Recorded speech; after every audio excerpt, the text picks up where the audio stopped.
pensiamo sia più corretto dire alle regioni: applicate le linee guida INAIL se non ci sono i vostri dipartimenti della prevenzione che hanno provveduto. La nuova battaglia che la Regione sta combattendo in vista delle riaperture del 18 maggio è questa: andare oltre le linee guida dell'INAIL che risultano inapplicabili in diverse situazioni.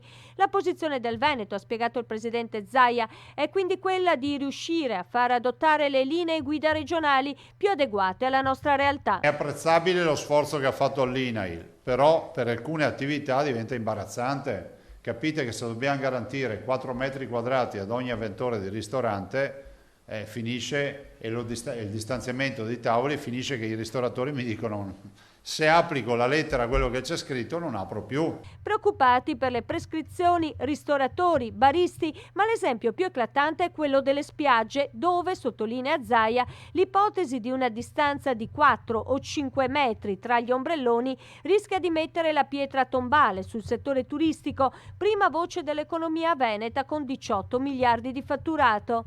E da lunedì prossimo, ha ribadito nuovamente il governatore, il Veneto si giocherà la partita decisiva. Dal lunedì 18 c'è ragione di arrabbiarsi ancora di più se vedi qualcuno senza mascherina o se vedi qualcuno che porta in maniera simbolica la mascherina come una sciarpa appesa al collo, perché dal lunedì 18 ci giochiamo il nostro futuro e questi veneti lo debbono sapere.